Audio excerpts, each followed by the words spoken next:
তোমার চোখে নেতাজি? নেতাজি আমার কাছে কি, এই প্রশ্নটা খুব সামান্য প্রশ্ন, কারণ নেতাজির মতন ব্যক্তিত্ব পৃথিবীতে খুব কম জন্মেছে। ভারতবর্ষ এরকম লিডার কখনো দেখেনি যে মানুষটা নিজের জীবনটা ইমপারফেক্ট করে গিয়েছেন দেশকে পারফেক্ট করবেন। আমি তোকে জোর গলায় বলছি যে Indian government, ministry of home affairs ঘোষণা করে দিয়েছে গুমনাই বাবাই নেতাজি। মুখার্জি কমিশন তারা যখন তদন্তে নেমেছিল, বা তিনি যখন তদন্তে নেমেছিলেন, উনি কতগুলো দাঁত পেয়েছিলেন দেশলাইয়ের বাক্সের মধ্যে। ওই দাঁতের কতগুলো ডিএনএ রিপোর্টের জন্য উনি ল্যাবে পাঠিয়েছিলেন। তার রিপ্লাইয়ে বলা হয়েছিল আরটিআই এর, যদি ওই দাঁতের ডিএনএ রিপোর্ট বাইরে আসে তাহলে দেশের ইন্টিগ্রিটি এবং সোভেরেনিটিতে প্রবলেম হয়ে যাবে। উনি দেশে এসেছিলেন কোন সময়টা? দেশে অবশ্যই উনি ফিরেছিলেন, এবং সেটা ইন্ডিয়ান গভর্নমেন্টের কনসার্নই ফিরেছিলেন। গভর্নমেন্ট সবকিছুই, ইন্ডিয়া চায় না কিছু করতে কেউটে বেরোক, কারণ সুভাষচন্দ্রের ফাইলসগুলো এতটাই ডেঞ্জারাস।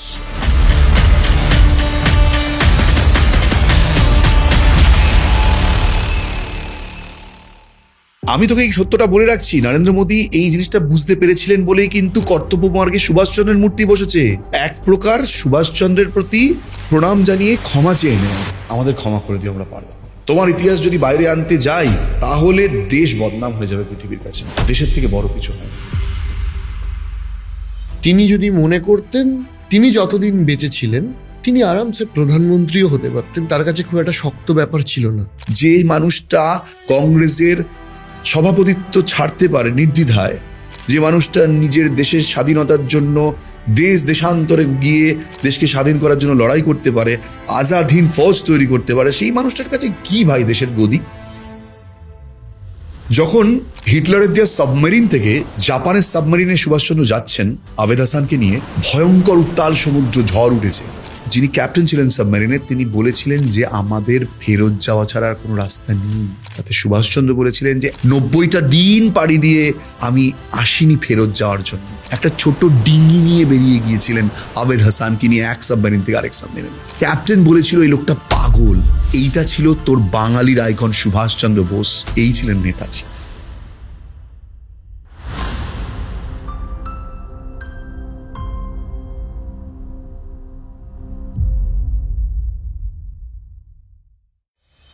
নমস্কার। আজকে না স্তম্ভিত হয়ে যাওয়ার দিন। আজকের পডকাস্টটা দেখার পর আপনি বাকরুদ্ধ হয়ে যাবেন, এটা আমি কথা দিলাম। তার কারণ আমি যখন শ্যুট করছিলাম আমিও তাই হয়ে গেছি। কথা বলার মতো মানসিক অবস্থা থাকবে না, কারণ আপনি ভাবতে থাকবেন। দেশনায়ক, পূজনীয়, আরও কি মানে ভাষায় প্রকাশ করা যাবে না। তিনি এত বড় মানুষ, তাকে নিয়ে কথা বলার ক্ষমতা, ধৃষ্টতা, এগুলো আমাদের আছে কিনা আমরা জানি না, কিন্তু এই সামান্যতম এই দেশের নাগরিক হয়ে, এই পৃথিবীর নাগরিক হয়ে কিছু কথা না বলতে পারলেই নয়। সেই আলোচনাগুলো আজকে করব। আমি ধন্যবাদ জানাই সুরভারতী সঙ্গীত কলা কেন্দ্রকে, যারা আজকের এই শ্যুটটি অ্যারেঞ্জ করেছে। সুরভারতী সঙ্গীত কলা কেন্দ্র ভারতবর্ষের মধ্যে one of the largest cultural examining organisation. যারা আপনারা আঁকা, গান, নাচ কিংবা আবৃত্তি শেখান, তারা সুরভারতীতে যুক্ত হতে পারেন তাদের পরীক্ষা ব্যবস্থার জন্য। সুরভারতীর ওয়েবসাইট লিঙ্ক বা যাবতীয় কিছু তথ্য আমি ডিসক্রিপশানে দিয়ে দিলাম। আজকে যে আলোচনা হবে সেটা নিয়ে কথা বলে লাভ নেই, চলুন আলোচনাটায় যাওয়া যাক।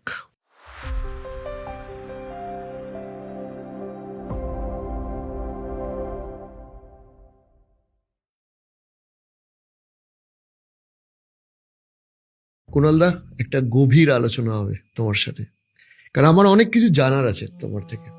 ফার্স্টে বলো কেমন আছো, তারপরে যাচ্ছি। প্রথমত সত্যি খুব ভালো লাগছে, তোর সাথে যোগাযোগ অনেক দিনের আমার, কিন্তু দেখা হয় না খুব একটা। হ্যাঁ, তোর পডকাস্টে তোর সঙ্গে এসে এত কথা বলতে পারবো, এটা আমার জন্য বিশাল সৌভাগ্য। টপিকে আসা যাক। সেটা হচ্ছে যে তোমার চোখে নেতাজি। তোর এখানে আস্তে আস্তে আমি ভাবছিলাম, বাইকটা বেশ জোরেই চালাচ্ছিলাম, একটা কথা মাথায় ঘুরছিল যে এই পৃথিবীতে যারা খুব সৎ, সত্যের পথে হাঁটে, তাদের জীবনটা বড্ড কষ্টের। তাদের জীবনে না, তারা কখনো বিচার পাবে বলে কোনো কাজ করে না। এই যে সিংহহৃদয় নির্ভীক একটা মানুষ, ভারতবর্ষ কেন পৃথিবীর বুকে বিরল। নেতাজি আমার কাছে কি, এই প্রশ্নটা খুব সামান্য প্রশ্ন, কারণ নেতাজির মতন ব্যক্তিত্ব পৃথিবীতে খুব কম জন্মেছে। ভারতবর্ষ এরকম লিডার কখনো দেখেনি যে মানুষটা নিজের সর্বক্ষেত্রে এমন কিছু পারফেকশন রেখে গিয়েছেন যেটা নিজের জীবনের ক্ষেত্রে রাখতে পারেননি বা রাখেননি, বেটার টু সে। নিজের জীবনটা ইমপারফেক্ট করে গিয়েছেন শুধু অন্যের জন্য, দেশকে পারফেক্ট করবেন বলে। এবং যে মানুষটা তার ছোট্টবেলা থেকে শেষ পর্যন্ত যতটুকু তাকে জানা যায়, দেশ ব্যতীত তিনি কিছুই ভাবেননি কখনো। আর এরকম একটা ব্যক্তিত্ব সম্পর্কে আমার কমেন্ট করাটাও মনে হয় আমার ধৃষ্টতা মনে হবে। আমি মনে করি ভগবানের আসন বলতে বা ঠাকুরের আসন বলতে আমরা যা বুঝি, ওই মানুষটাকে বসানোর যোগ্যতা একমাত্র ওই মানুষটারই রয়েছে। গুমনামি বাবা কি অ্যাকচুয়ালি নেতাজি ছিলেন?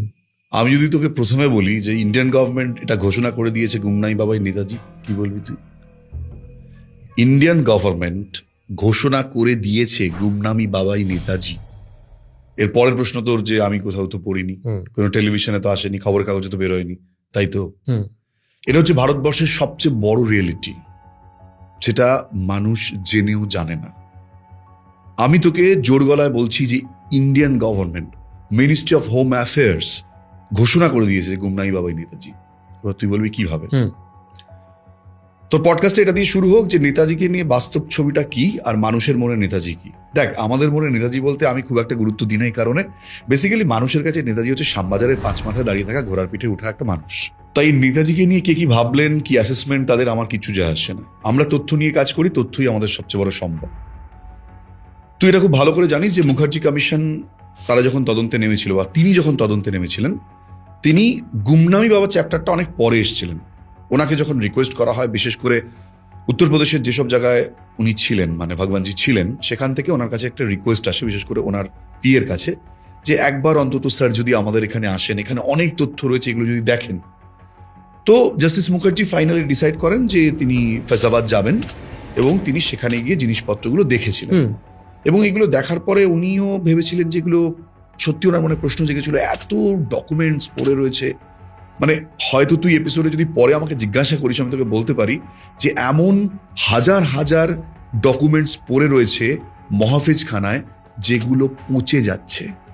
জামা কাপড়, বই, চিঠি উই পোকায় খাচ্ছে, কেউ দেখার নেই, কেউ আওয়াজ তোলার নেই। ভারতবর্ষের বুকে এরকম একজন দেশের স্বাধীনতার কাণ্ডারির সমস্ত তথ্য সময়ের সাথে সাথে মিলিয়ে যাচ্ছে। তো সেই জাস্টিস মুখার্জি ওখানে যাওয়ার পর উনি কতগুলো দাঁত পেয়েছিলেন দেশলাইয়ের বাক্সের মধ্যে। এই দাঁতগুলো, এটা যারা নেতাজি নিয়ে রিসার্চ করছেন তারা জানেন, বা যে নেতাজি নিয়ে যারা পড়াশোনা করছেন তারা এটা জানেন খবরটা। বাট তোর দর্শকদেরও জানা উচিত এটা, যে কোথায় ইন্ডিয়ান গভর্নমেন্ট ঘোষণা করে দিয়েছে। ওই দাঁতের কতগুলো ডিএনএ রিপোর্টের জন্য উনি ল্যাবে পাঠিয়েছিলেন। 2টো ল্যাবে পাঠানো হয়েছিল, একটা হচ্ছে সিএফএসএল কলকাতা, মানে সেন্ট্রাল ফরেন্সিক ল্যাব, আর একটা হচ্ছে সিডিএফটি হায়দ্রাবাদ। এই দুটোর মধ্যে হায়দ্রাবাদের যে রিপোর্টটা এসেছিল সেটা পরিষ্কার বলে দিয়েছিল যে যে স্যাম্পেলটা ছিল সেটা ইনসাফিসিয়েন্ট, তাই তার টেস্টিং সম্ভব নয়। বাট সিএফএসএল কলকাতার পক্ষ থেকে অফিসিয়াল রিপোর্ট দেওয়ার আগে ইনডাইরেক্টলি মানে মুখার্জি কমিশনের রিপোর্ট এসেছিল যে ওটা পজিটিভ হয়েছে। কিন্তু তার পরের দিনই দেখা যায়, যখন ফাইনাল রিপোর্টটা আসে, ওটা নেগেটিভ। এবার কোথা থেকে টেস্টিংটা হয়েছিল?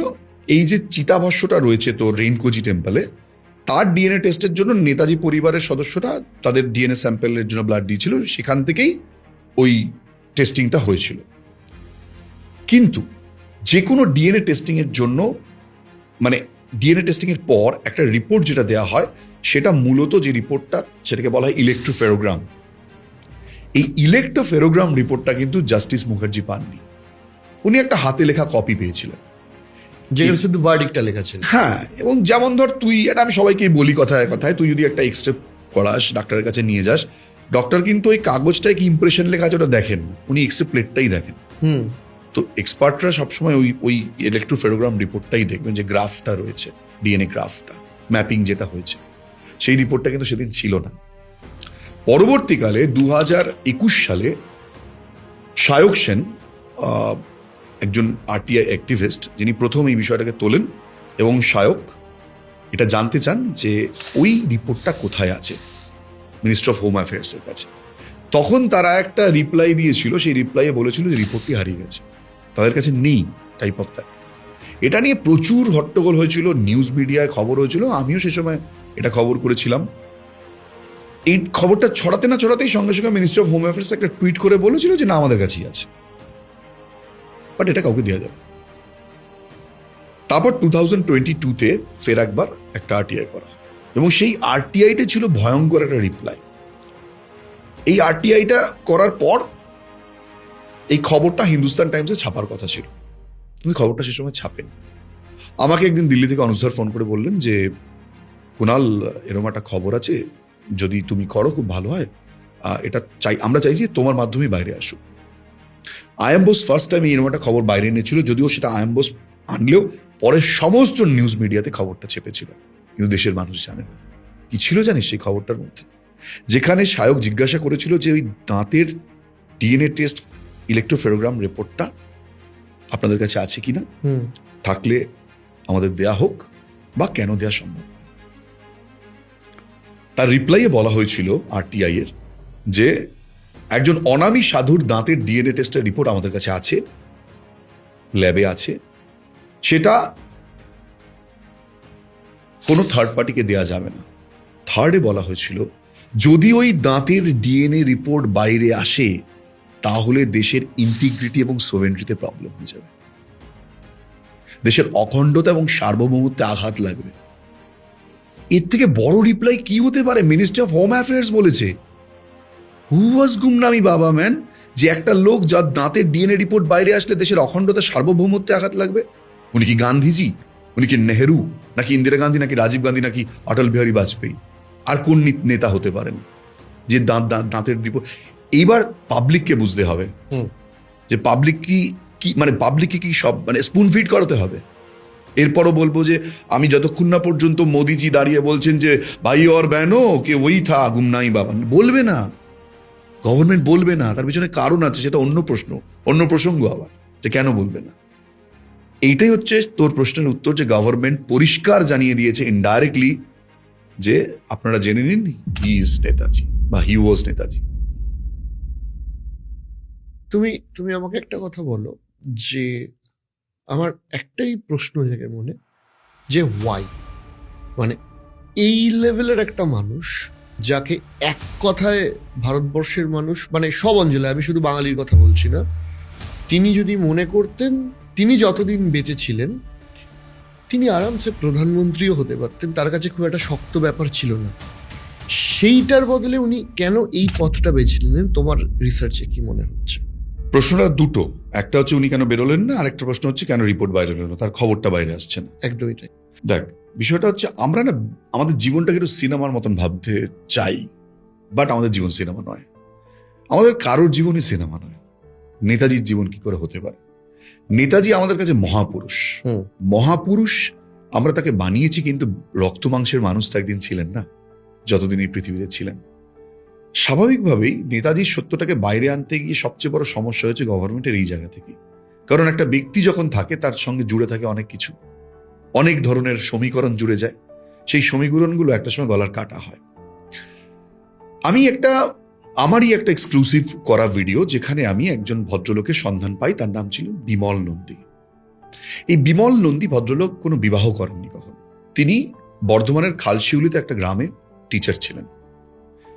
ওনার বাড়ির লোককে উনি খুব একটা নিজের আত্মীয় বলে কখনো মনে করেননি, তার বাইরের লোকেদের বরং উনি বেশি নিজের কাছের মনে করেছেন, অনেকের সঙ্গে তিনি পারিবারিক আত্মীয়তা তৈরি করেছিলেন।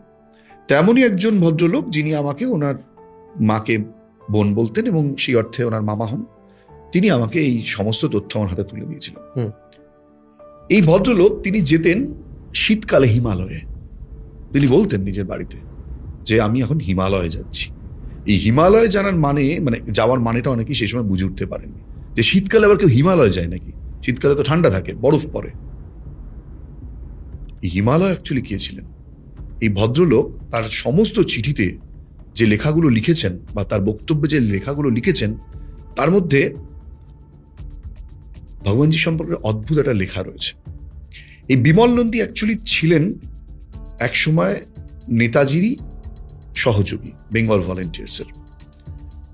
পরবর্তীকালে তিনি যখন খবর পান সুভাষচন্দ্র দেশে ফিরেছেন, তখন তিনি তাকে খোঁজা শুরু করেন। তিনি আনন্দময়ী মায়ের কাছে যান। আনন্দময়ী মা তাকে বলেন যে সুভাষ দেশে ফিরেছে এবং খোঁজ করে দেখো কুম্ভ মেলায়। উনি কুম্ভ মেলায় যান এবং তিনি কুম্ভ মেলায় দিনের পর দিন খোঁজেন সুভাষের সন্ধানে। এবং একদিন তিনি যখন ক্লান্ত হয়ে বসে আছেন একজন ফকিরের আখড়ায়, ঠিক তখন দেখছেন উল্টো দিকে একজন ফকিরেরই বেশি এক ভদ্রলোক বসে আছেন চুপচাপ। তো উনি খুব ক্লান্ত, এই এত বড় মেলায় খুঁজছেন একজন ব্যক্তিকে। হঠাৎ করে তিনি ওখান থেকে শুনতে পান ওনাকে বলছেন যে, বিমল তুমি এখানে? উনি তাড়াং করে উঠে পড়েন, লাফ দিয়ে উঠে ওনার শটাং ওনার পায়ের সামনে গিয়ে প্রণাম করেন। আর কোনো কথা নেই, প্রথমেই প্রণাম। এবং বিমল নন্দী তার লেখাতে লিখেছিলেন যে মহারাজ আমাকে বহু নির্দেশ দিয়েছিলেন, তার মধ্যে প্রথম কথা বলেছিলেন যে বিমল তুমি এখান থেকে চলে যাও।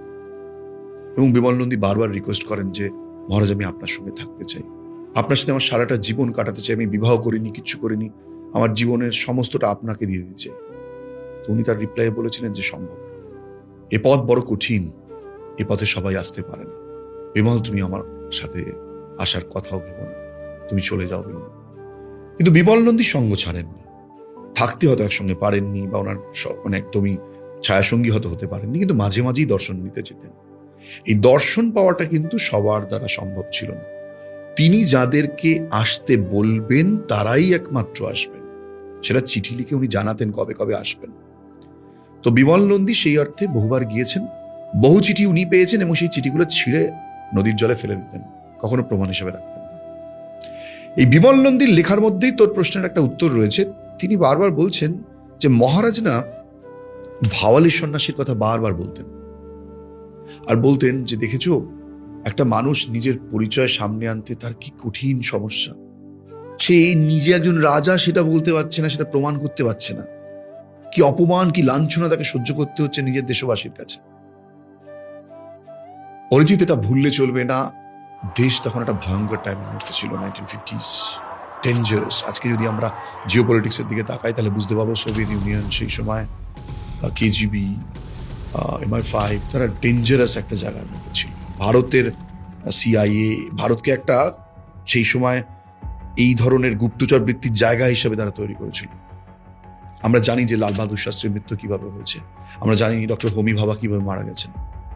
সেই সময়ে সুভাষচন্দ্র ওয়ার ক্রিমিনাল, তিনি দ্বিতীয় বিশ্বযুদ্ধে মিত্রশক্তি মানে সো কল মিত্রশক্তি, আমি কথাটা উচ্চারণ করতে চাই না, ব্রিটিশরা আমাদের শিখিয়েছে সব মিত্রশক্তি অক্ষশক্তি বলা, তাদের শত্রু তিনি, ওয়ার ক্রিমিনাল তকমা তার গায়ে রয়েছে, সহজে বাইরে আসা সম্ভব নয়।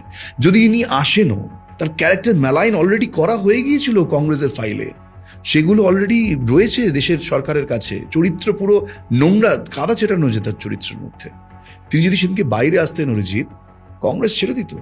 কংগ্রেসের বহু নেতা ছিল যাদের সেদিনকে নেতাজি বাইরে আসছে কি আসছে না তারা দিনের পর দিন খবর রাখতেন, ইন্টারসেপ্ট করতেন তার পরিবারে আসে নানা রকমের চিঠি।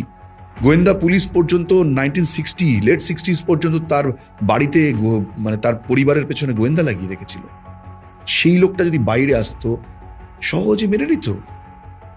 এটা আজকের দিনে সোশ্যাল মিডিয়ার যুগ নয় বস, যে আমি আসবো একটা ফেসবুক লাইভ করবো, লোককে বলবো আমি নেতাজি। আজ থেকে 50, 60, 70 বছর আগে অনেক ডিফিকাল্ট ছিল সময়টা, তখন অত সহজে সামনে আসা যেত না। লাঞ্ছনা, কুৎসা, নোংরামি, তাকে মেলাইন করা, তাকে অলরেডি তো খুনি বানিয়ে দেওয়া হয়েছিল। উনি এসব কিচ্ছু চাননি। এই যে একটা বিস্ফোরণ উনি চান, ওনার জীবনটাকে রিসার্চ করতে হবে তার জন্য। ওনার সারাটা জীবন আধ্যাত্মিকতায় মরা ছিল। উনি আধ্যাত্মিক জীবন থেকে নিজের ছোটবেলা শুরু করেছিলেন। যে একবার বিদায় দে মা ঘুরে আসি সুভাষচন্দ্র অনুপ্রাণিত হয়েছিলেন ছোট্ট বয়সে ক্ষুদিরামের ফাঁসি দেখে, দেশের জন্য তিনি আত্মত্যাগ করবেন, এটা কিন্তু অনেক পরে উপলব্ধি হচ্ছিল ওনার, উনি যখন রাজা মহারাজকে মিট করেছিলেন। কিন্তু তার আগে পর্যন্ত তিনি পরিব্রাজক হতে চেয়েছিলেন বিবেকানন্দের মতন, তার বিবেকানন্দ তার গুরু ছিলেন। তো এই আধ্যাত্মিকতায় মোরা মানুষটা নিজের শেষ জীবনটা আধ্যাত্মিকতায় মরেছিলেন। দেশের এই বিভিন্ন লাঞ্ছনা, দেশের এই রাজনীতি তিনি কোনো কিছু সহ্য করতে পারেননি। তিনি মনে করেছিলেন যে শেষ জীবনটা অন্তত নিভৃতেই থাকা ভালো। এমনকি আমি ডক্টর তোমারের যখন ইন্টারভিউ করি, যিনি ওনার শেষ জীবনের হোমিওপ্যাথি চিকিৎসক ছিলেন, উনি ওনাকে বলেছিলেন যে আপনি কেন মানে ভগবানজির শেষ জীবনে ওনার 1982 থেকে ছিলেন, যেহেতু 85 অব্দি রামভবনে। তো ডক্টর তোমার এই কথাটা আমাকে বলেছেন যে আমি ওনাকে বলেছিলাম যে আপনি কেন বাইরে এলেন না, আপনার প্রয়োজন ছিল দেশকে। তিনি ওনাকে নাকি খুব মানে রেগে উত্তর দিয়েছিলেন যে আমাকে কোনো প্রয়োজন নেই দেশের প্রয়োজন শেষ হয়ে গেছে, আমার যতটুকু কর্তব্য ছিল আমি করে ফেলেছি। আজ দেশ যারা চালাচ্ছে তারা কিভাবে দেশ চালাচ্ছে, আমার উদ্দেশ্য ছিল দেশের স্বাধীনতা। এটাই কি দেশের স্বাধীনতা? এই চেয়েছিল দেশ? অ্যাকচুয়ালি অরিজিৎ, একটা জিনিস বুঝতে হবে তোকে, life is not like a melody, life is just like a river. তুই গঙ্গাকে যদি নিজের জীবনের একটা স্রোত ভাবিস, যে গঙ্গোত্রীতে যে গঙ্গার জন্ম হয়, যে উৎপত্তি, সে বেনারস হয়ে এলাহাবাদ হয়ে যখন এসে গঙ্গাসাগরে মিশছে, সে সম্পূর্ণ অন্যরকম, ডিফারেন্ট। আমি সবসময় বলি যে গঙ্গাসাগর থেকে গঙ্গাসাগর গেছে, সে গোমুখকে বিশ্বাস করবে না, যে গোমুখ থেকে সে গঙ্গাসাগরকে বিশ্বাস করবে না। Life is like that. তুই নেতাজিকে এক রোখা ভাবছিস, এক রকমের ভাবছিস, তার বৃদ্ধ বয়সে এসে, তার বার্ধক্য এসে যখন অনেক বেশি ওয়াইস, তার জীবন তখন আর আজাদির লড়াইয়ে নেই, সে তখন জীবনকে অন্যভাবে উপলব্ধি করছে।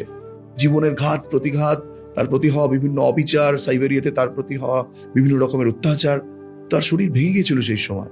তার মানসিকভাবে তিনি তখন হয়তো খুব স্ট্রং, কিন্তু তিনি আর এই ধরনের দেশে এসে দেশের নেতা হব, দেশের গদি সামলাবো, এই লোক তো কোনোদিন ছিল না। না, মানুষটাই তার পয়েন্ট। যে মানুষের জীবনে কখনো সেই লোভই ছিল না, যে মানুষটা কংগ্রেসের সভাপতিত্ব ছাড়তে পারে নির্দ্বিধায়, যে মানুষটা নিজের দেশের স্বাধীনতার জন্য দেশান্তরে গিয়ে দেশকে স্বাধীন করার জন্য লড়াই করতে পারে, আজাদ হিন্দ ফৌজ তৈরি করতে পারে, সেই মানুষটার কাছে কি ভাই দেশের গদি? ভারতবর্ষের কটা নেতা জন্মেছে ভাই আইএনএ তৈরি করবে? ক্ষমতা আছে আজকের ডেটে দাঁড়িয়ে যে একটা ইন্ডিয়ান ন্যাশনাল আর্মি তৈরি করবে ব্রিটিশদের বিরুদ্ধে? হ্যাঁ, কারণ বুঝতে হবে তৎকালীন ব্রিটিশ সম্ভবত আজকের ডেটে ইউএস এর থেকেও বেশি ক্ষমতাশীল। নট অনলি ব্রিটিশ, ইউএসও ছিল। আমি বলছি তাও ইউকে, মানে আজকে ইউএস একটা কনসেন্ট্রেটেড এরিয়ার মধ্যে রয়েছে, বাকি তার প্রভাব রয়েছে। আর তখন ব্রিটিশদের টেরিটোরিয়াল জায়গাটাই তো বিশাল, মানে ব্রিটেনে কখনো সূর্য ডোবে না বলাই হতো তখন। সেকেন্ড ওয়ার্ল্ড ওয়ারে তো ব্রিটিশের আরো সঙ্গী জুড়ে গেছে, আরো সঙ্গী জুড়ে গেছে, আরো ক্ষমতা প্রমাণিত হয়ে গেছে, তারা জিতে গেছে। তো সেই লোকটার পক্ষে দেশ সামলানো, তার বিরুদ্ধে দাঁড়িয়ে সেই লোকটা দেশ সামলানোর জন্য শেষ জীবনে ছিল না। আচ্ছা, উনি কবে ফিরেছিলেন? দেশে এসেছিলেন সম্ভবত লেট 50s। হ্যাঁ, এটা অনুমান করা হয়। বিফোর দ্যাট ওই মাঝের চ্যাপ্টারটা খুব আননোন, কিন্তু একটা তথ্য আমার কাছে এসেছিল, যেহেতু আমরা যারা কাজ করি অথেন্টিক সোর্স ছাড়া আমরা খবর বাইরে আনি না। আমার যে বইটা এবার বইমেলায় বেরোচ্ছে, আমি সেখানে এটা লিখিনি, বাট আমাকে একবার আনন্দবাজারের সোর্স থেকে এক ভদ্রলোক ফোন করেছিলেন, যিনি একজন আইবির এক্স অফিসার। ওকে, এবং উনি আমাকে বলেন যে আমার নাম পরিচয় আপনি কোথাওই বলবেন না কখনো, কারণ আমাদের রিটায়ারমেন্টের পরও প্রোটোকল ফলো করতে হয়। উনি আমাকে বলেন যে আমি বিজয়লক্ষ্মী পণ্ডিতকে একবার মিট করেছিলাম।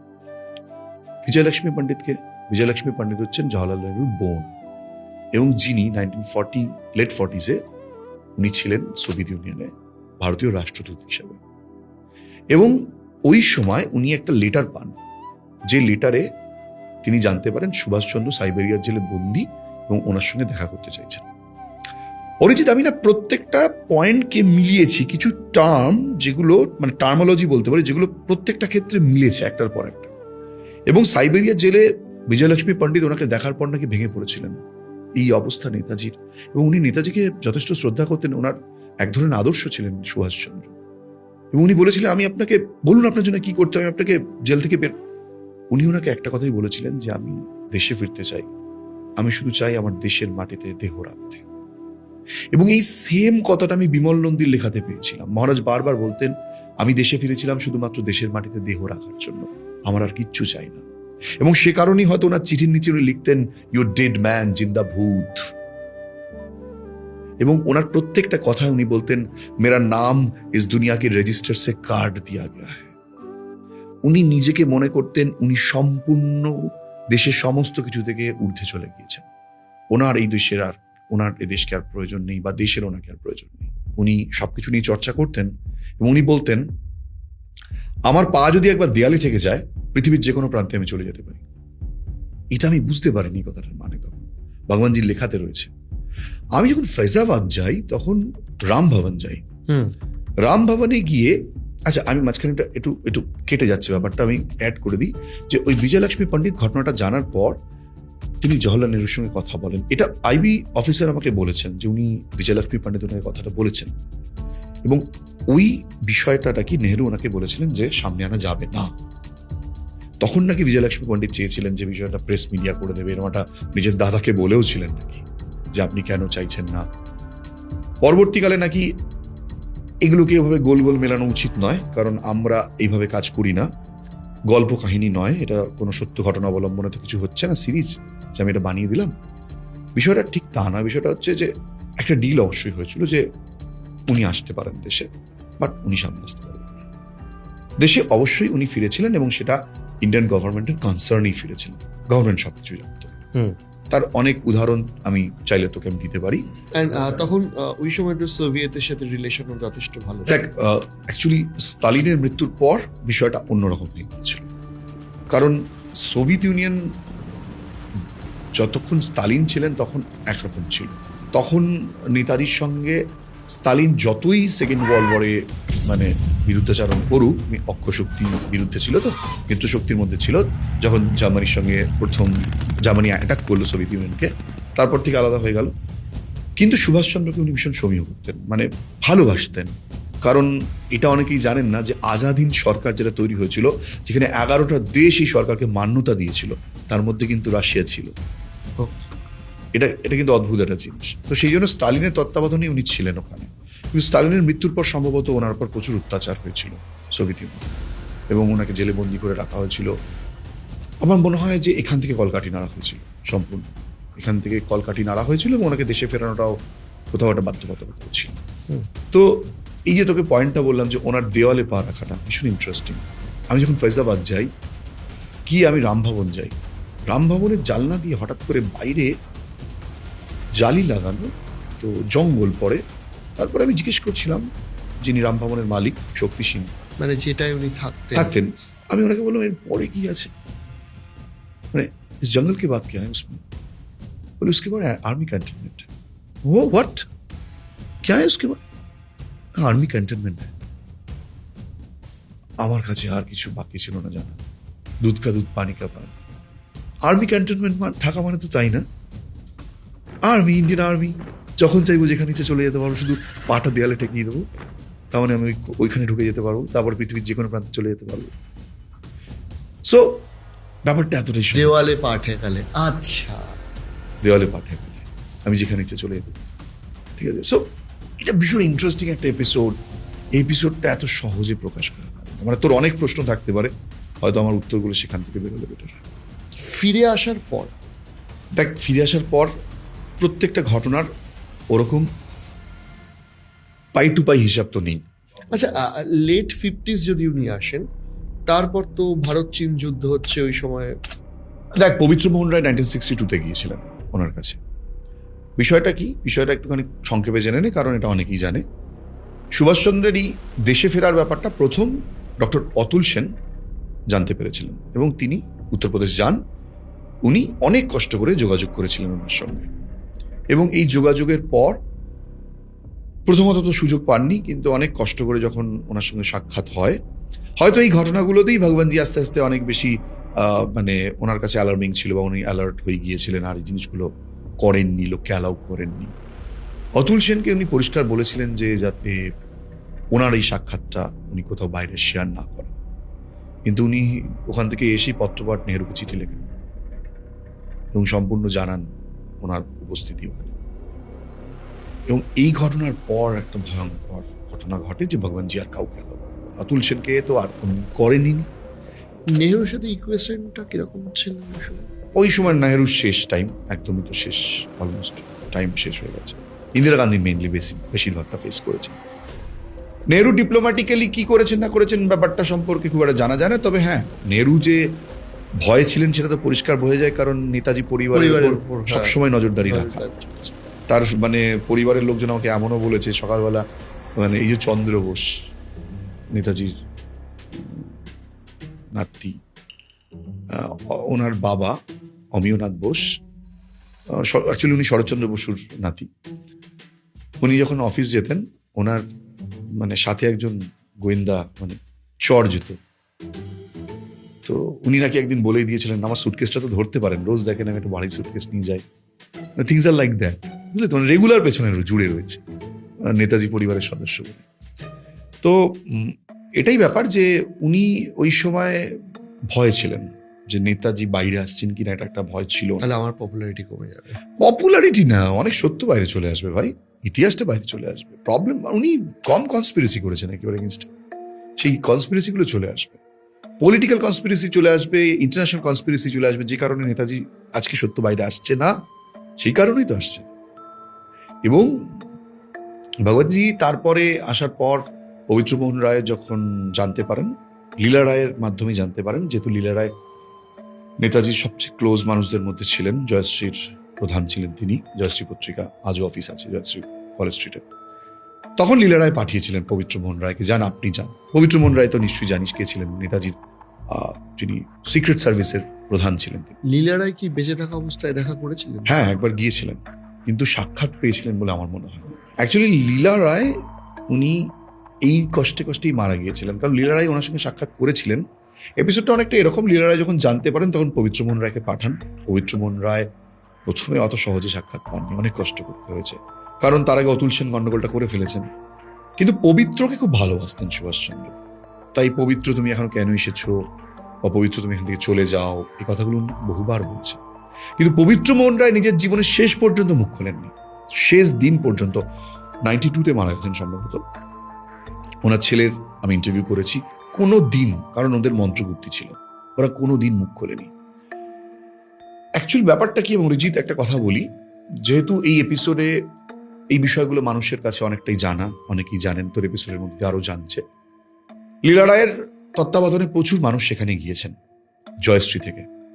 এটা গ্রুপ গ্রুপ করে যেতেন ওখানে, জয়শ্রীর কয়েকজন যেতেন, আবার ওই বিমল নন্দী ধর উনি একজন, উনি হয়তো ইন্ডিভিজুয়াল যেতেন, আবার ধর পবিত্রমোহন রায়ের একটা গ্রুপ ছিল, সবাই কিন্তু ইন্ডিভিজুয়াল গ্রুপ, কেউ কিন্তু একসঙ্গে যেত না, আলাদা সবাই আলাদা আলাদা যেত।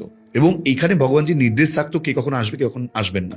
ব্যানার্জি পরিবার, যেমন উত্তরপ্রদেশের রীতা ব্যানার্জি যিনি এখনো আছেন, ওনার হাজবেন্ড, মানে ওনার শ্বশুর মশাই অ্যাকচুয়ালি ডাক্তার ছিলেন, ওনারা যেতেন। তো সবাই কিন্তু আলাদা আলাদা যেতেন, এবং তাদের সাথে প্রত্যেকেরই যে সাক্ষাৎটা আলাদা আলাদাই হতো, সেই জন্য কেউ কারোর সঙ্গে কিন্তু যোগাযোগ রাখতে পারত না, বুঝতে পারতো না কারা যাচ্ছে। হ্যাঁ, এবং এটা কিন্তু এক ধরনের আর্মি কৌশল, যে তোর নিজেদের লোকের মধ্যেই একটা ডিভিশন থাকবে, যাতে যত বেশি খোলামেলা হবি, আলোচনাটা বাড়বে, তত বেশি তথ্য বাইরে যাবে। এখানে নিজেদের মধ্যে একটা বিভাজন তৈরি করে রেখেছিলেন ভগবানজি। এই এপিসোডটা অনেকদিন চলেছে। 1967-এ কিন্তু নেতাজি কলকাতা এসেছেন। ইন্টারেস্টিং, প্লিজ বলো। এই ঘটনাটা আমি প্রথম বাইরে আনি, সেটা হচ্ছে চন্দননগরে নেতাজি আসেন 1967 সালে। চন্দননগর নেতাজির একটা খুব পুরনো জায়গা। প্রবর্তক সংঘ যারা জানেন, আজও প্রবর্তক সংঘ ছিল মতিলাল রায়, যিনি একজন বিপ্লবী ছিলেন, যিনি এই প্রবর্তক সংঘ বানিয়েছিলেন ব্রিটিশের চোখে ধুলো দেওয়ার জন্য। তিনি ব্রিটিশদের হাতে বেশ কয়েকবার ধরা পড়েন।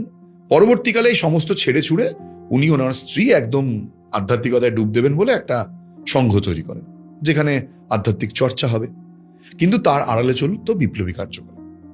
এবং সেই সময় বিপ্লবীরা সেখানে আসতেন তার আঁকড়াতে। হেন কোনো বিপ্লবী সেখানে যাননি এমন কেউ নেই, গান্ধীজি পর্যন্ত গেছেন। এবং তুই যদি আজও প্রবর্তকে যাস, দেখবি নামগুলো খোদাই করা রয়েছে কারা কারা গেছেন, বিপ্লবী বাঘাযতীন থেকে শুরু করে সকলে। এমন এই হচ্ছে সেই প্রবর্তক সংঘ, যেখানে শেষবারের জন্য ঋষি অরবিন্দ হওয়ার আগে অরবিন্দ ঘোষ গিয়েছিলেন, এবং অরবিন্দ ঘোষ ওখানে লুকিয়েছিলেন দিনের পর দিন ব্রিটিশদের হাত থেকে বাঁচার জন্য। এবং উনি ওখান থেকেই, মতিলালের আশ্রয় থেকে, ওখান থেকে পরবর্তীকালে পন্ডিচেরি চলে যান। এই প্রবর্তকে সুভাষচন্দ্র বহুবার গিয়েছেন।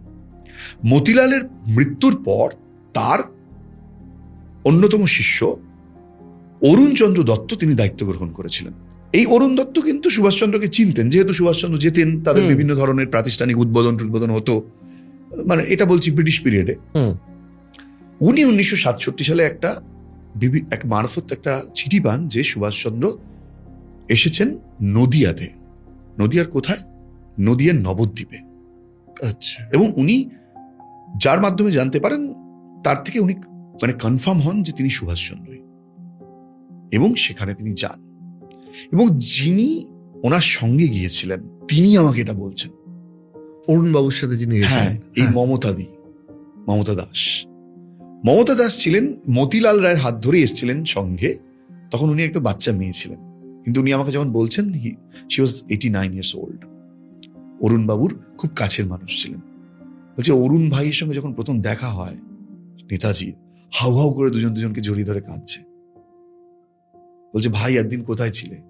বলছে অরুণ ভাইয়ের থেকে বয়সে ছোট ছিল নেতাজি, অরুণ ভাই বলে ডাকতেন। বলছে আমাকে বলেছিলেন যে দেখিস আবার বাইরে গিয়ে ওই গেরুয়াধারী আর রুদ্রাক্ষ দেখলেই সাধু ভেবে প্রণাম করতে যাস না, কিন্তু সাধুরা কিন্তু ভেকও হয়। বলছে যে আপনি তাহলে এটা পড়ে আছেন, আমি তো ভেক।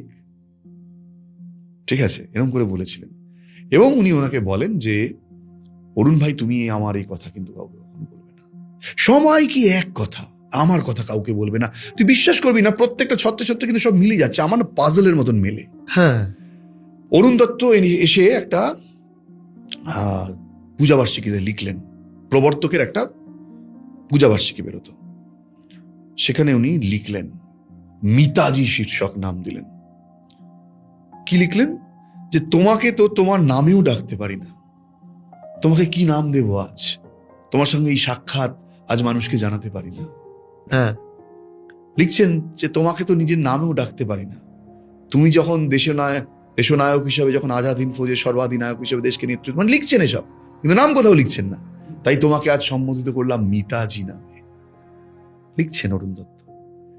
এবং এই অরুণ দত্তের সঙ্গে সুভাষচন্দ্র সাক্ষাৎ করতে আসলেন এই প্রবর্তকে।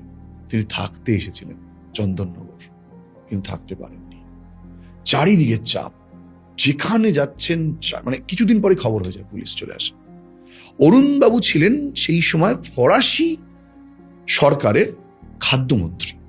ফরাসিরা জানিস অনেকদিন পর্যন্ত ছিল দেশে, তো ফরাসি সরকারের খাদ্যমন্ত্রী ছিল বলে পুলিশ অতটা ওনাকে ঘাঁটতে পারেননি। পরবর্তীকালে উনি পাশেরই একজন প্রভাবশালী ব্যক্তির আমবাগানে ওনাকে থাকার ব্যবস্থা করে দিয়েছিলেন। তো মমতাদি আমাকে সমস্ত ঘটনাটি বলেন যে জানো তো এরকম এখানে ছিল, মানে ওইখানে নবদ্বীপ থেকে এসে এই চন্দননগরের প্রবর্তকে ছিলেন। ঠিক আছে, আচ্ছা, এবার কলকাতা আসার বিষয়টা বলি। দেখ ব্যাপারগুলো কিরকম অদ্ভুত। উনি অরুণ দত্ত সম্পর্কে আমার একটা কথা বলেন যে জানো ভাই, তুমি কখনো অরুণদাকে যদি দেখতা না, অরুণদার পিছন দিয়ে না জ্যোতি বেরোতো, কি অদ্ভুত সুন্দর দেখতে ছিল অরুণদাকে। অরুণ ভাই আমাকে বলতো মমতা বেশি ঘাটাস না, ওইরকম একটা লোককে এইসব কথা জিজ্ঞাসা করিস না। খুব দুঃখ ছিল জানো মনে, বুঝতাম মাঝে মাঝে।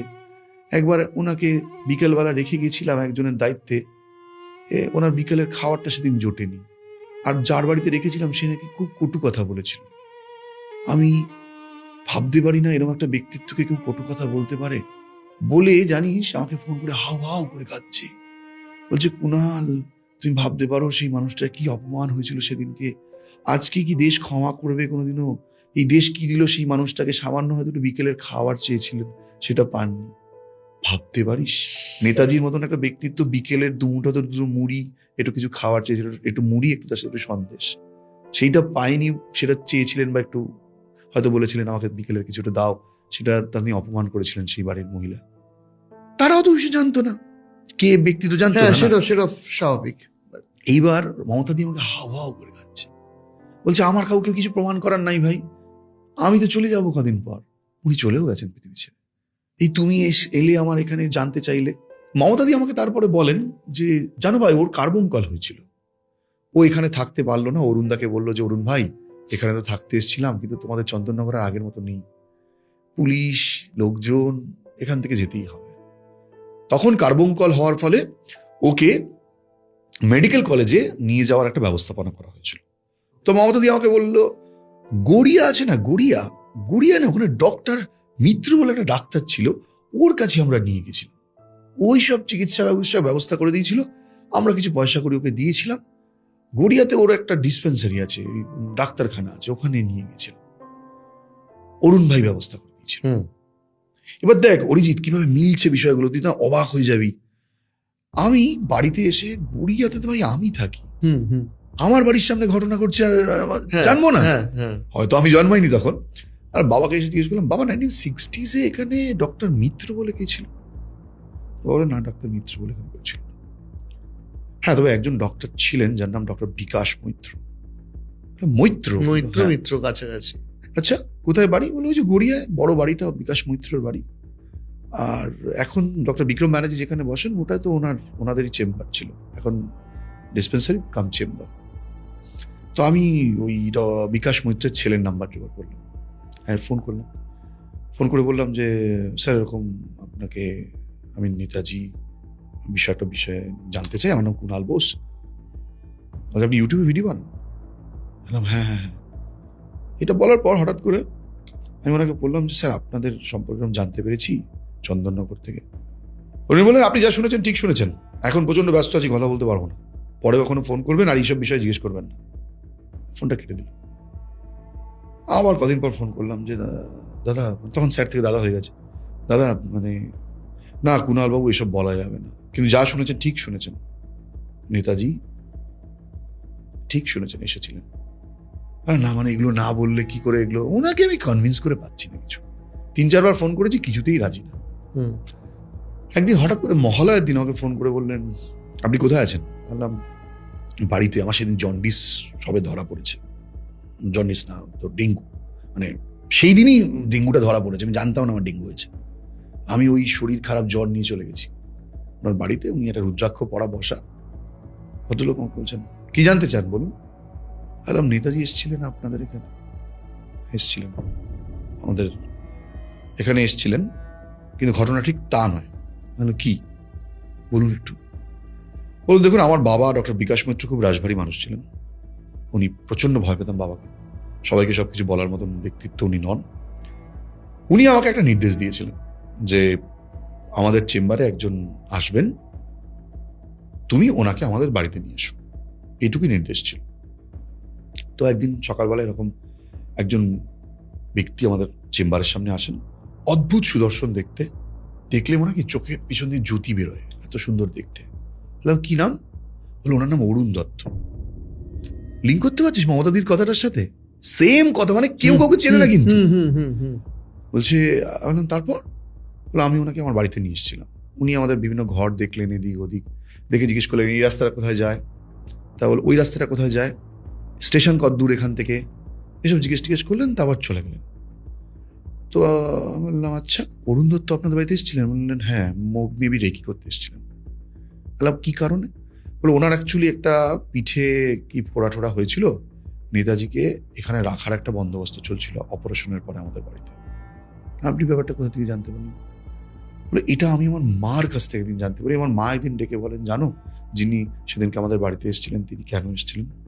তিনি নেতাজিকে নিয়ে আসতে চেয়েছিলেন আমাদের বাড়িতে। তখন উনি আমাকে বলেন যে দেখুন আমাদের বাড়িতে ফাইনালি উনি আসেননি, ওনাকে মেডিকেল কলেজে একজন ডাক্তারের ব্যবস্থা করে দিয়েছিলেন আমার বাবা, ওনার মেডিকেল কলেজে ওই চিকিৎসকই ওনার অপারেশন করেছিলেন কলকাতায়।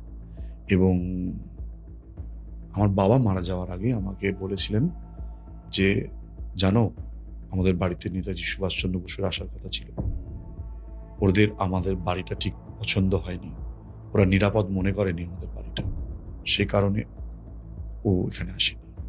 কিন্তু তুমি এটা মনে রেখো বিধান, এই কথা কোনোদিন কাউকে বলবে না। অরিজিৎ সেম কথা সবাই আমাকে বলেছে, এক কথা কোনোদিন কাউকে বলবে না। উনি আমাকে কোনোভাবে টেলিভিশন মানে সোশ্যাল মিডিয়াতে পোস্ট করতে দিলেন না অন ক্যামেরা, উনি রাজি হলেন না, বাট এটা ট্রুথ। উনি কলকাতায় এসেছিলেন। শেষ 3টে বছর কিরকম কেটেছে? শেষ 3টে বছর নয়, তুই ভাবলে অবাক হবি, তোর মাধ্যমে মানুষের জানা উচিত যে একটা মানুষ তার জীবন কি কষ্টে কাটিয়েছেন, যে মানুষটা লিবারেটর অফ ইন্ডিয়া, সেই মানুষটা উত্তরপ্রদেশের ওই কঠিন ঠান্ডায় কঠিন গরমে একটা এক চিলতে টিনের ছাদ, একটা স্যাঁতস্যাঁতে কোনো একটা ঘর, কোথাও হয়তো একটা সামান্য পাঁচিল, কোথাও একটা ভাঙাচোরা মেঝে, শ্যাওলা পড়ে রয়েছে দেওয়াল, সেই ঘুপচি অন্ধকার ঘরের মধ্যে দিনের পর দিন সময় কাটিয়েছেন, রাত কাটিয়েছেন, আরাধনা করেছেন। আমার একটা প্রশ্ন জানিস তো, আমাকে এই কথাটা আমি বহু জায়গায় গিয়ে বলি, আমাকে শক্তি সিংজি বলেছিলেন যে কুণাল সাহেব আপনাকে ধরুন দারুণ একটা 5 স্টার হোটেলে একটা থাকার ব্যবস্থা করে দেবো, আপনাকে দারুণ ব্যবস্থা থাকবে থাকার, আপনাকে রোজ বিরিয়ানি খেতে দেবো, দারুণ দারুণ খাবার যা চাইবেন তাই ডিশ দেবো, আপনি কতদিন থাকতে পারেন সেই ঘরটার মধ্যে? 1 দিন, 10 দিন, 1 মাস, 1 বছর, 10 বছর? এটা মানুষের পক্ষে সম্ভব দিনের পর দিন ঘরের মধ্যে বসে থাকা? আর ওই মানুষটা সমস্ত বৈভব ছেড়ে অলমোস্ট 40টা বছর অন্তরালে থাকলেন, তার মধ্যে এতগুলো মানে প্রায় 30 থেকে 35 বছর এক চিলতে একটা ঘরের মধ্যে কাটিয়ে দিয়েছেন। কেন? কার জন্য? কি উদ্দেশ্য ছিল? কি চেয়েছিলেন? কিচ্ছু চাননি উনি কারোর কাছ থেকে।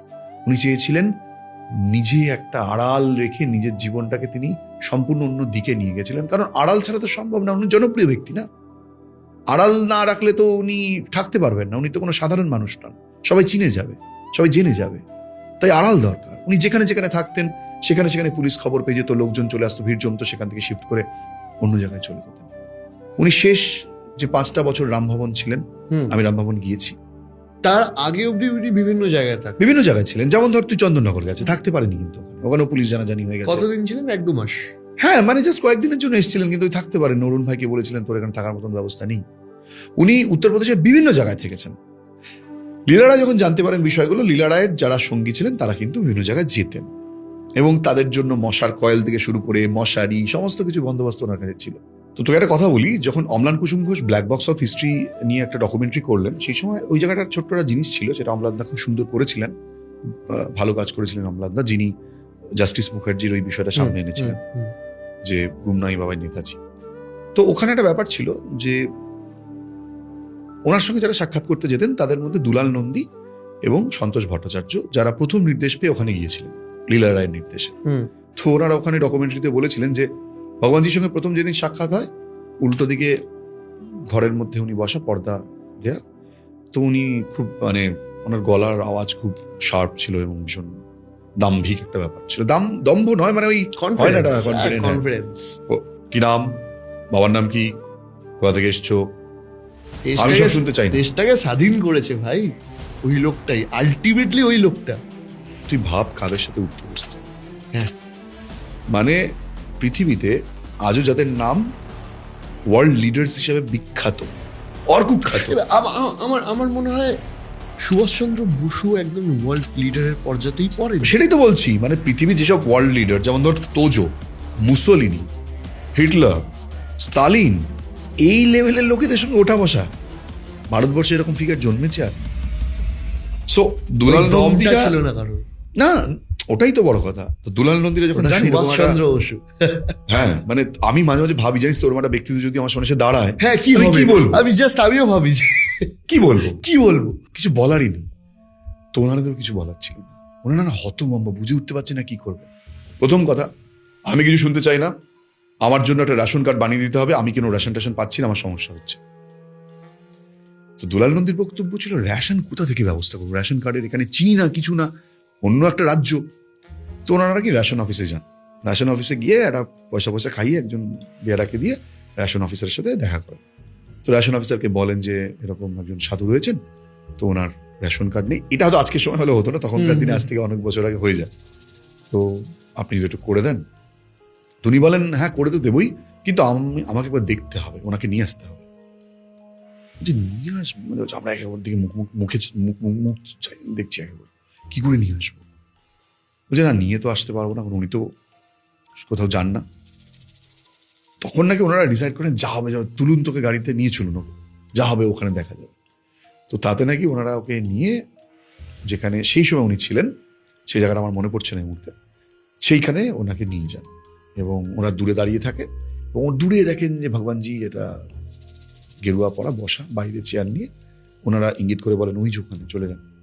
তো ওনার হাতে একটা কাগজ ছিল, ওই অফিসার, রেশন অফিসার যান এবং ওনারা বলছেন, দূর থেকে ওনারা শুনতে পাচ্ছেন, বলছেন মানে সরস্বতী দেবী যিনি ওনার সঙ্গে থাকতেন, বলছে জগদম্বে উনকো প্রসাদ দো, মানে পুজো হয়ে গেছে, তার প্রসাদটা দিতে বলছে। বলার পর কিছুক্ষণ পরেই দেখছি উনি একটা ঢিপ করে প্রণাম করলেন অফিসার, ওই ভগবানজিকে প্রণাম করলেন, তারপরে কি একটা সাইন করলেন, প্রসাদটা নিয়ে চলে এলেন পাশ দিকে গাড়ি। মানে অ্যাকচুয়ালি সবাই সবকিছু জানতেন, ওটাও সুযোগ খুঁজছিল ওটা দেখা করার। আচ্ছা আচ্ছা আচ্ছা আচ্ছা, অফিসার জানতেন তো। আরে ভাই, তুই ফৈজাবাদে কখনো যা, গিয়ে দেখ উনি কোথায় থাকতেন। যেখানে ওই রাম ভবন না, তার আশেপাশে সার্কিট হাউস থেকে শুরু করে মানে পুলিশ চৌকি থেকে শুরু করে সব বড় বড় প্রশাসনিক ভবন, যেখানে উনি থাকতেন রাস্তার পাশে, এবং পেছন দিকটাতে উনি থাকতেন আউট হাউসে। এবং সেখানে তুই একটাই ঘর, সামনে একটা বারান্দা, সামনে একটা ছোট্ট জানলা মতন রয়েছে। এবং এই মানুষটা দিনের পর দিন এখানে থাকতেন, উত্তরপ্রদেশের সিএম তার সঙ্গে যোগাযোগ করছেন। এমনকি প্রণব মুখার্জি সেখানে গিয়েছিলেন, হুম। প্রণব মুখার্জি গিয়েছিলেন। ওকে, একটু বলো এটা। আমাকে একজন ভগবানজিরই একজন খুব ক্লোজ, যার মাধ্যমে এই খবরটা পরবর্তীকালে জানা যায় যে তিনি অ্যাকচুয়ালি ওনার নামটা এই মুহূর্তে মনে পড়ছে না, তিনি নাকি প্রণব মুখার্জিকে নিয়ে গিয়েছিলেন ভগবানজির সঙ্গে দেখা করতে।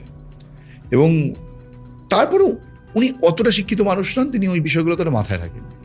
পরে যখন প্রণব মুখার্জি প্রেসিডেন্ট হয়েছেন, উনি নাকি ওনাকে দেখে বলছে, আরে এ বান্দা তো আয়া থি यहाँ पे, मैंने इसको छोड़ा था स्टेशन पे। মানে এটা তখন উনি বলছেন যে এ বান্দা তো আয়া থা यहाँ पे। তো ইন্টারেস্টিং ব্যাপারটা এটাই যে প্রণব মুখার্জি সমস্ত কিছুই জানতেন, ইন্দিরা গান্ধী সমস্ত কিছু জানতেন, ইন্ডিয়ান গভর্নমেন্ট সব কিছু জানে।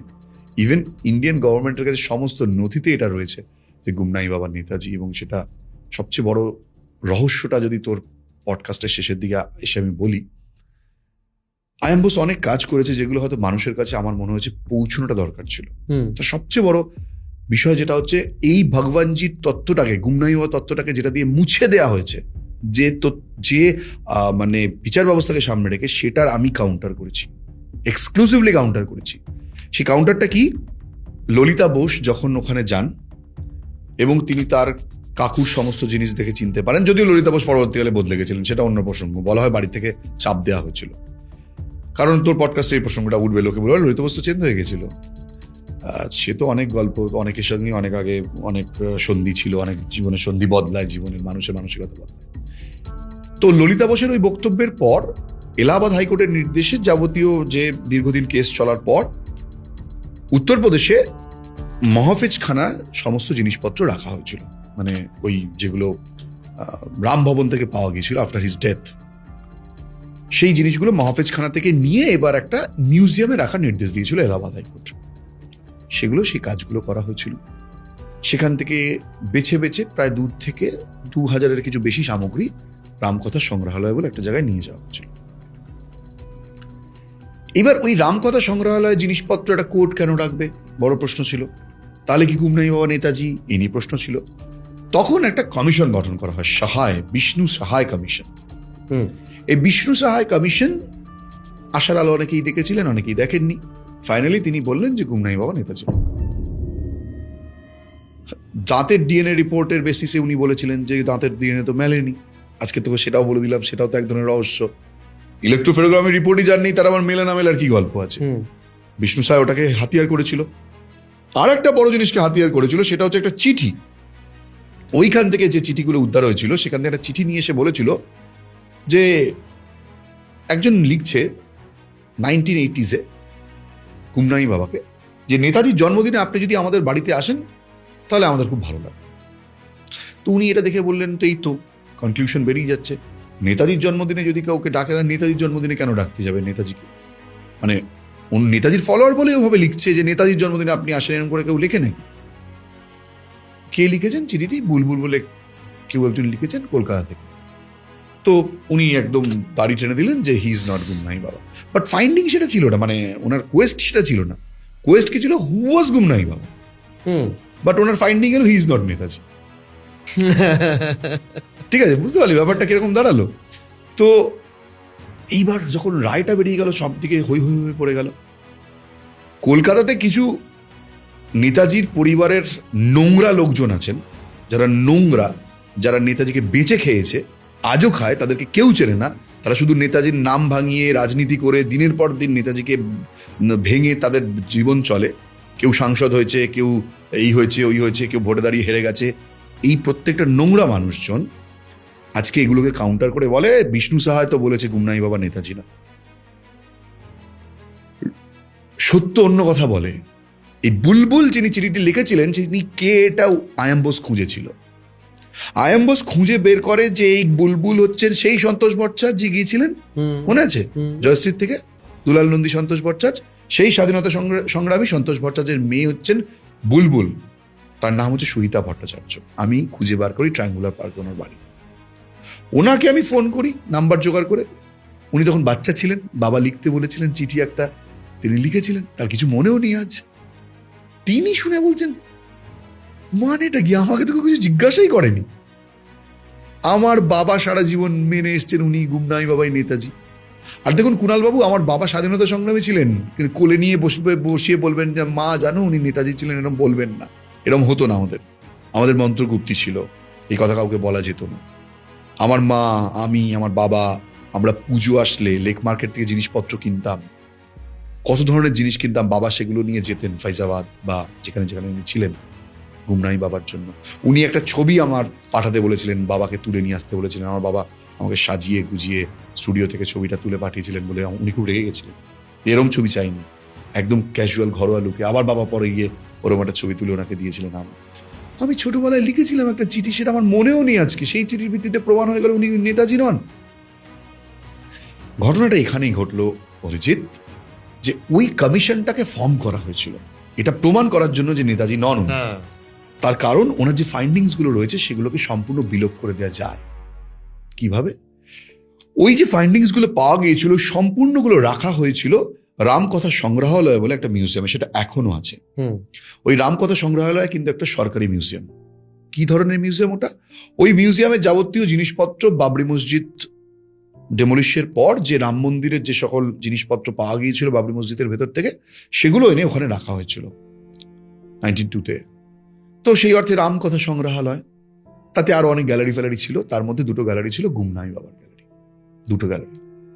আমি যখন উত্তরপ্রদেশ যাই তখন খোঁজ পাই, এবং সেখানে মানে খোঁজ তো জানতাম আগের থেকে, ওখানে যাওয়ার একটা লাইসেন্স পাই, মানে বিশ্ব হিন্দু পরিষদের একজন নেতা ব্যবস্থা করে দিয়েছিলেন। তো আমি যখন সেখানে ঢুকি না, আমাকে প্রথমে বলা হয় এখানে নেতাজি নামটা নেবেন না, আপনাকে মার্ডার করে দেওয়া। ভাব, ভারতের মতন দেশে, ভারতে নাকি নেতাজির নাম বলে মার্ডার করে দেবে। আমাকে কে বলছেন কথাটা? কিউরেটর ওই মিউজিয়াম। আমি বলেছি নেতাজির গ্যালারিটা কোথায় আছে? বলছে यहाँ पे नेताजी नाम मत लेना, गुमनामी बाबा बोलो, नहीं तो मर्डर हो जाओगे। क्यों? বলছি यहाँ पे कोई भी पढ़ भी नहीं मार सकता, वो सब बंद रहता है। বলছে ওই গ্যালারি খোলে না, আজকে ঝাড় দেওয়ার জন্য খুলেছেন, যান তাদের দেখে নিন। আমি গিয়েছি অরিজিৎ, চোখ দিয়ে না জল বেরিয়ে যাবে তো দেখলে। কি নেই ওখানে? দ্বিতীয় বিশ্বযুদ্ধে ব্যবহার করা যাবতীয় সামগ্রী, বিভিন্ন ছবি, ওনার পরিবারের সমস্ত ছবি, কত বড় বড় ম্যাপ, নানা রকমের বই, হাজার হাজার বই, বরুণ সেনগুপ্তর লেখা বই, বিভূতিভূষণের লেখা বই, নেতাজিকে নিয়ে লিখছেন বরুণ সেনগুপ্ত, নেহরু কি বলছেন নেতাজিকে নিয়ে, ইন্ডিয়াকে নিয়ে সেসব বই, লীলা রায়ের অন্তিম সজ্জার ছবি, সমর ঘোষ দাঁড়িয়ে রয়েছেন পাশে, মা ভবতারিণী সুভাষচন্দ্রের আরাধ্য দেবী ছিলেন তার ছবি, কমণ্ডলু, ওনার দাঁতের স্যাম্পেল, কিছু ব্লাডের অ্যাম্পিউল পড়ে রয়েছে, ওনার অস্থি পর্যন্ত, ওনার হাতের লেখা চিঠি, কত কিছু রয়েছে, কিন্তু ওগুলো দর্শকদের জন্য খোলা হয় না। But the truth is very very very, বলবো আমি বলবো এর থেকে দুঃখের বিষয় ভারতবর্ষের ইতিহাসে কিচ্ছু ঘটেনি। ওই মিউজিয়ামটা আজ আর নেই, মানে সরকারের হাতে। ওই কিউরেটর আমাকে সেদিনকে বলেন, স্যার ये म्यूजियम जा रहा है गवर्नमेंट के हाथ से। क्यों? বলছে এটা সম্পূর্ণ রাম মন্দির ট্রাস্টের হাতে চলে যাবে, একটা প্রাইভেট ট্রাস্টের হাতে। কেন? বলছে ये तो राम का चीज है ना, सब कुछ राम मंदिर वाला चीज है, और गवर्नमेंट তো বলেই দিয়েছে যে ওটা গুমনাহি বাবা নয়, মানে নেতাজি নয়, তাহলে ওই জিনিসপত্র রেখে কি হবে? সেই ঘটনাটাই ঘটলো। আমি সমস্ত ছবি লুকিয়ে তুলেছিলাম ওখানে গিয়ে।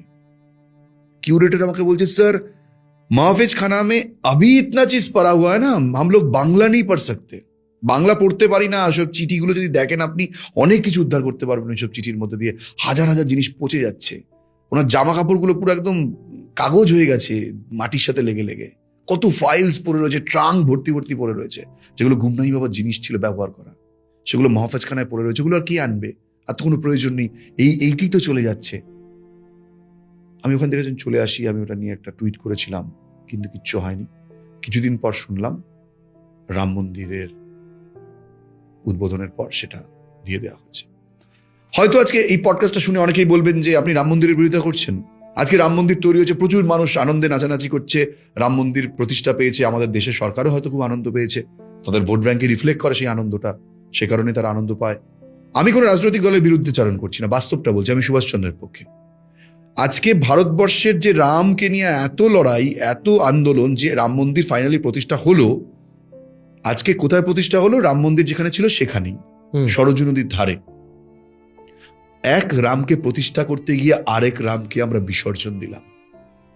আরেক রামের সমগ্র যাবতীয় জিনিসপত্র যেখান থেকে প্রমাণ করা যেত, সেই রাম যে ভারতকে স্বাধীন করেছিল, যে রাম এই সরজুতেই জল সমাধি নিয়েছিল, আর আরেক রাম সেই সরজুর পারেই এক প্রকার সমাধিস্থ হয়ে রয়েছেন।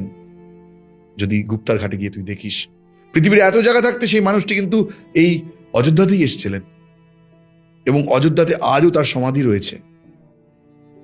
লোকে রাম মন্দির দেখতে যায়, কিন্তু তার সমাধি দেখতে যায় না, কারণ তারা জানে না। মানুষকে জানানো হয়নি যে গুমনাই বাবার সমাধি রয়েছে গুপ্তার ঘাটে। তার থেকে পবিত্র জায়গা রাম মন্দিরও নয়। রামকে আমি ছোট করতে চাই না, কিন্তু এক রামকে পুজো করতে গিয়ে আরেক রামকে আমরা বিসর্জন দিয়েছি। রামকথা সংগ্রহালয়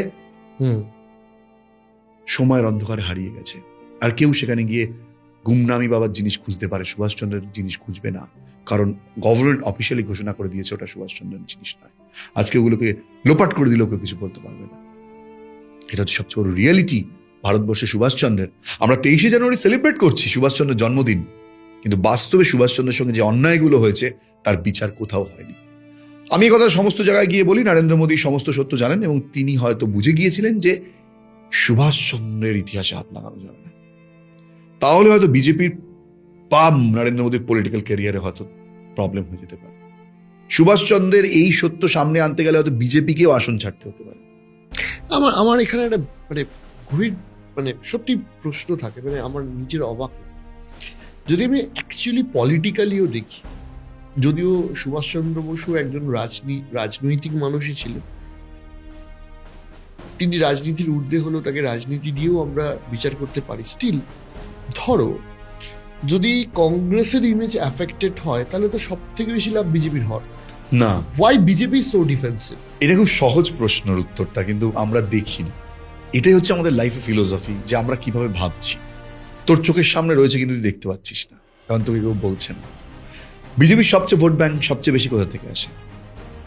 কোন রাজ্য থেকে আসে? বিহার, গুজরাট, একটা বড় লবি।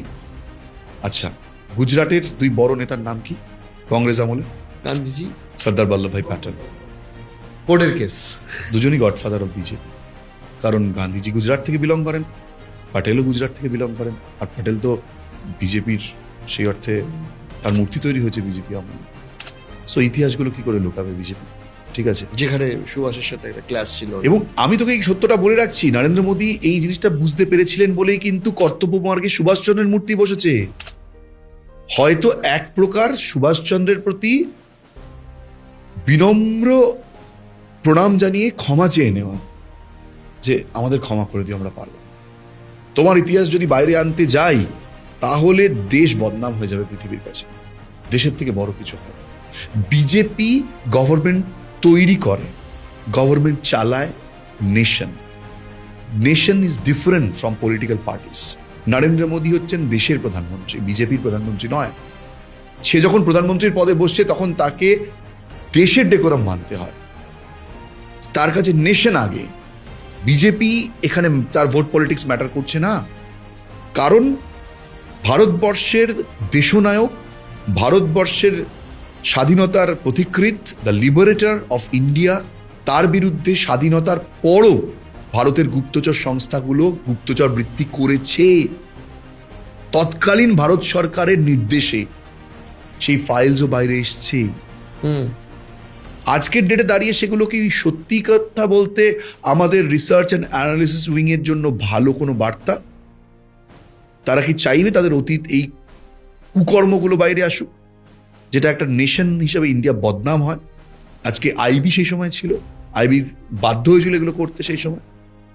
ইনস্টিটিউশন গুলো তো এখনো আছে, গভর্নমেন্ট পার্টি চেঞ্জ হয়েছে, ইনস্টিটিউশন তো রয়েছে, রাইট। আজকে সোভিয়েত ইউনিয়ন ভেঙে গিয়ে রাশিয়া তৈরি হয়েছে।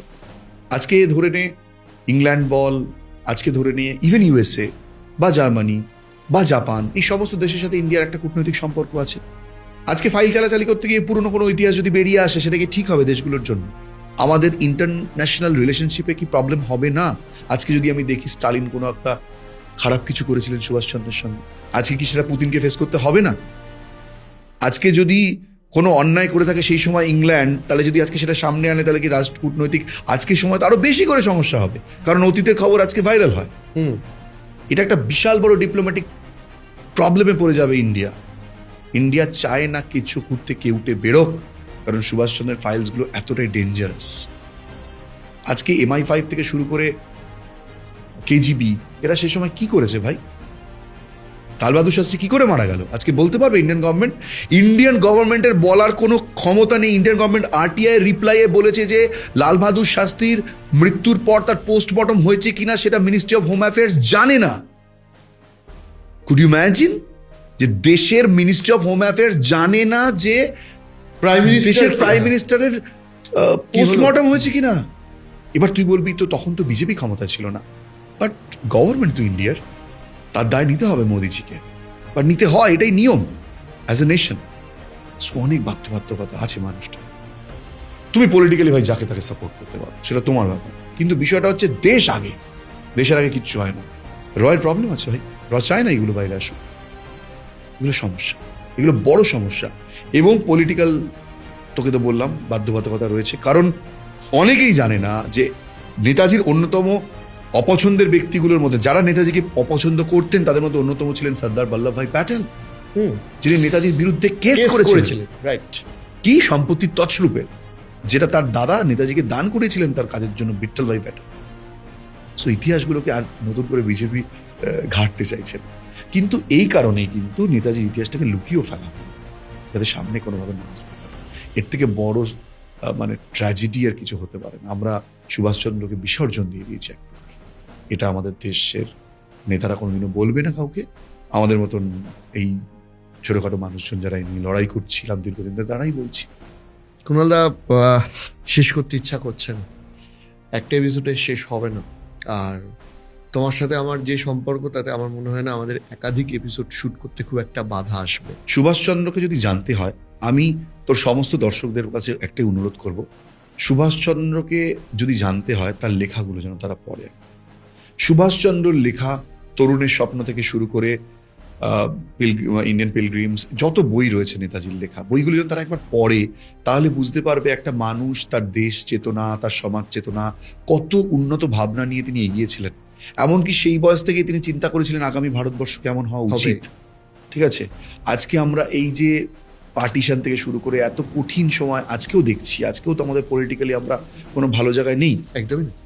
আমরা বিশেষ করে আমাদের রাজ্যে বল, আমাদের রাজ্যের পরিস্থিতি যে জায়গায় দাঁড়িয়েছে, নেশন আমরা গোটা পৃথিবীর মধ্যে আমরা কোনো নির্দিষ্ট অক্ষের মধ্যেও নেই।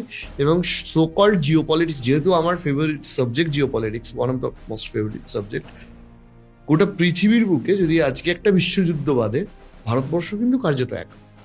এবং একদমই তাই, এই মানুষটা এইখানেই না একটা বড় লিডারের সাথে তফাৎ হয়ে যায়। এই যে তুমি বলছিলে না যে লোকটার কে পরিচিত ছিল, লোকটা উঠছে বসছে হিটলারের সাথে বা ওয়ার্ল্ড লিডারদের সাথে, বাকি তাদের হেরেছে, তাদের কুকীর্তি বা যেগুলো ব্রিটিশরা দাগিয়ে দিয়েছে সেগুলো পরে এসছে। আমি বলছি ওয়ার্ল্ড লিডারদের সাথে এই যে উঠছে বসছে, এবং ওয়ার্ল্ডের যে লবি, সেই কোথাও তো গিয়ে তোজোর যে লিয়াজও করতেন না সুভাষচন্দ্রের সঙ্গে, সাফার করেছি। আমরা তো 1962 সাফার করেছি। অবশ্যই আমরা হেরেছিলাম, পরিষ্কার 100%। নেহরুর বোকামির জন্য হেরেছিলাম। এবং মানে আবার কোথাও গিয়ে মনে হয় এটা নিয়েও পরে একটা আলোচনা করব, যে ওই সময় যখন USA এয়ারফোর্স আমাদের এখানে আসছে, তখন যদি আমরা যুদ্ধটা কন্টিনিউ করতে পারতাম, চায়না সাপ্লাই লাইন একদম কেটে যেত, কারণ ওই সময় নভেম্বর মাস হয়ে গেছিল, আমরা আকসাই চীনের কন্ট্রোলটা পেয়ে যেতাম। একদমই তাই। এবং এটা এটা এটা বলা উচিত যে সেই সময় ওই সোলজারগুলোকে আমরা মারিয়েছিলাম, মানে জুতোও ছিল না ভালো লড়াই করার জন্য, ওই মানুষগুলোকে আমরা মারিয়েছিলাম, খুন করেছিলাম ইনডাইরেক্টলি। যে লিয়াজও করতেন না তোজোর নেতাজি সুভাষচন্দ্রের সঙ্গে, তিনি ভয় পেতেন রীতিমতন কথা বলতে। কি প্রশ্ন করবেন, তিনি তোজোকে সেটা গিয়ে বলেছিলেন যে এই লোকটার সাথে কথা বলা যায় না, এত রাশ ভারী। এবং মানে আমার মনে হয় তোর পডকাস্টে এটাই লাস্ট আমার বক্তব্য, যে এক তো ওনার বইগুলো একটু পড়ুক। আর তুই যেটা প্রথম প্রশ্ন করেছিলিস, আমার শেষ এটাই, আমি এটা দিয়ে শেষ করতে চাই আমার কথা, যে নেতাজির মতন মানুষ পৃথিবীতে রেয়ার কেন বলতো? এইরকম সিংহ হৃদয়, অকুত ভয় মানুষ পৃথিবীতে আজকাল জন্মায়। যখন হিটলারের দেওয়া সাবমেরিন থেকে জাপানের সাবমেরিনে সুভাষচন্দ্র যাচ্ছেন আবেদ হাসানকে নিয়ে, সেই সময় 1 কিলোমিটারের ডিস্টেন্সে দুটো সাবমেরিন দাঁড়িয়ে পড়েছিল সমুদ্রে। ভয়ঙ্কর উত্তাল সমুদ্র, ঝড় উঠেছে। দুটো সাবমেরিন ব্রিটিশরা অলমোস্ট পৌঁছে গেছিল ওই সময়। না মানে দুটো সাবমেরিন মুখোমুখি হতে পারছে না, কারণ 1 কিলোমিটার ডিস্টেন্স, এত ঝড় উঠেছে। হ্যাঁ, সেই সময় জার্মানির যিনি ক্যাপ্টেন ছিলেন সাবমেরিনের, তিনি বলেছিলেন যে আমাদের ফেরত যাওয়া ছাড়া আর কোনো রাস্তা নেই। তাতে সুভাষচন্দ্র বলেছিলেন যে এতটা পথ পাড়ি দিয়ে, 90টা দিন পাড়ি দিয়ে আমি আসিনি ফেরত যাওয়ার জন্য, আমাকে যেতেই হবে। এবং তিনি আবেদ হাসানকে নিয়ে, অরিজিৎ ইউটিউব খুলে লোককে দেখতে বল যে যখন সমুদ্র উত্তাল হয়, কার্গো শিপগুলো যায়, তখন কি ভয়ঙ্কর লাগে সমুদ্রকে। কেউ সমুদ্রের মাঝখানে গিয়ে দেখেছে কি ভয়ঙ্কর? পাড়ে দাঁড়িয়ে হয়তো আনন্দ করে মানুষ, হ্যাঁ। সমুদ্রের মাঝখান ওই উত্তাল ঢেউ ওঠা সমুদ্রে একটা ছোট ডিঙ্গি নিয়ে বেরিয়ে গিয়েছিলেন আবেদ হাসানকে নিয়ে, এক সাবমেরিন থেকে আরেক সাবমেরিন। ক্যাপ্টেন বলেছিল এই লোকটা পাগল। এইটা ছিল তোর বাঙালির আইকন সুভাষচন্দ্র বোস, এই ছিলেন নেতাজি। রাইট। That's all. যাই হোক, কথা চলবে কুণালদা, ভালো আরো থাকিস, আরো এপিসোড করতে হবে তোমার সাথে। Thank you so much. খুব ভালো থাকিস। তোর পডকাস্ট অনেক দূর অব্দি যাক, প্রচুর মানুষ আসুক এখানে, ভালো ভালো কথা শুনুক। ভালো থাকিস, জয় হিন্দ। জয় হিন্দ।